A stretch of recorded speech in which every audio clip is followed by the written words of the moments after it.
A dimly lit subway station at night, Jay sits slouched on a bench, his face partially shadowed. The stranger, wearing a sleek suit, leans in, holding out a card. The logo on the card resembles three interconnected shapes. Jay's life is in shambles. Debts, unemployment, and broken relationships weigh heavily on him. When approached by a mysterious man offering a life-changing opportunity, he takes the bait. The card's cryptic logo glimmers under the station's flickering light, signaling the beginning of something far greater and far more dangerous than he could imagine. A massive warehouse filled with bunk beds stacked like scaffolding. Players in green tracksuits look around in confusion. Bright, artificial light casts long shadows. The walls are decorated with whimsical, childlike patterns. Waking up in an alien environment, Jay feels an uneasy mix of fear and curiosity. The sea of strangers, all wearing numbered uniforms, hints at the scale of the event. The stark contrast between the cheerful decor and the chilling announcement leaves no doubts. Survival isn't just a goal, it's the only option. An open field bordered by a high wall. A giant robotic doll stands at one end, its head swiveling unnaturally. Players freeze mid-step, while a few unlucky ones lie motionless on the ground.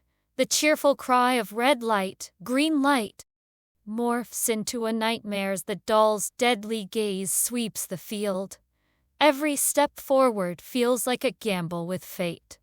Jay discovers his own resolve, fighting panic as chaos erupts around him. A dimly lit bunk room filled with players. Jay sits with Minute G, Dae-ho, and Soo-jin at the corner of a table. Minnie G gestures animatedly, while Soo-jin clutches her knees. Other players whisper or sleep in the background. In the aftermath of the bloodbath, alliances become a necessity for survival. Jay, wary but desperate for trust, finds himself drawn to Minute G's quick thinking, Daeho's experience, and Soo-jin's vulnerability. Their pact is uneasy, yet it offers a sliver of hope in an otherwise merciless environment. Players are handed metal tins with honeycomb cookies. They must carve a shape: a star, circle, or umbrella without breaking it. Sweat drips as Jay carefully etches his shape. Minute G helps Soo-jin, but others fail under pressure.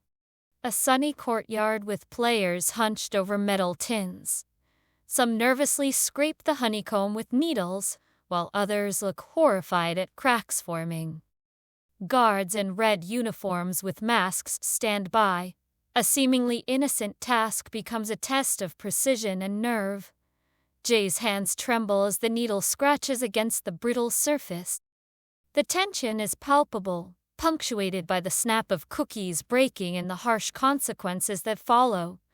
Victory here feels fleeting, yet vital. Lights go out abruptly. Chaos erupts as players turn on each other to eliminate competition. Jay and his group barricade themselves, fighting off attackers. The violence is primal and unrelenting. A pitch-black warehouse with faint flashes of light from scattered fights. Shadows of players grappling and screaming dominate the scene. Jay's group is huddled behind overturned bunk beds, eyes wide with fear. The dark amplifies every fear as survival takes a brutal turn. Trust becomes a fragile commodity, shattered by desperation. Jay realizes the games are as much about psychological endurance as physical strength. The group's bond strengthens as they fend off threats together, but scars both seen and unseen remain. Players must cross a bridge made of glass panels. Some can support weight, others shatter on impact. Dae-ho devises a strategy to test the panels, risking his own life to guide the group. A high platform with a narrow glass bridge stretching into the void. Players hesitate at the edge, the abyss below cloaked in darkness. A shattered panel reveals its deadly drop.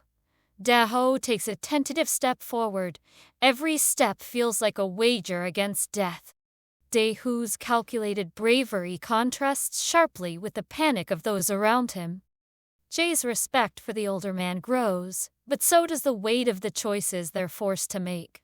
Survival feels increasingly like a hollow victory. The next game pits players against each other in pairs. Minute Ji betrays Soojin to ensure her own survival. Jae witnesses the betrayal, his faith in their alliance shaken.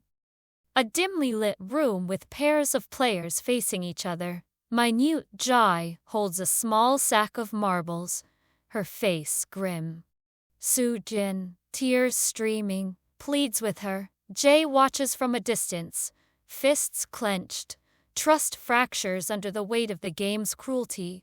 Minute Ji's betrayal is both heartbreaking and pragmatic, a stark reminder of the rule's ruthlessness. Jae grapples with conflicting emotions. Jae and Minute are the last players. The final game is a fight to the death. They square off, their bond fractured but their determination unyielding. Rain pelts down as the battle reaches its climax. A muddy, rain-soaked arena under harsh floodlights. Jae and Minute Ji face each other, drenched and bruised. Their expressions are a mix of resolve and sorrow. Guards stand silently at the edge, weapons ready.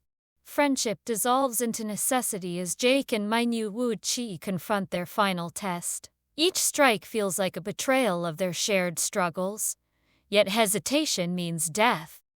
The rain washes away blood but not the emotional scars. Survival comes at a cost too steep to measure. Jae sits alone in his apartment, the prize money untouched. The haunting memories of the games replay in his mind. A knock at the door reveals a new player holding the same invitation card he once received. A sparse, dimly lit apartment. Jae sits on the floor, surrounded by stacks of cash. His expression is hollow, the door is slightly ajar, and a hand holding the familiar card is visible. Victory offers no solace as Jae realizes the true cost of his survival. The money feels like blood money, tainted by the lives it extinguished. The arrival of a new recruit signifies the cycle's continuation, a chilling reminder that the game's true winner is the system itself.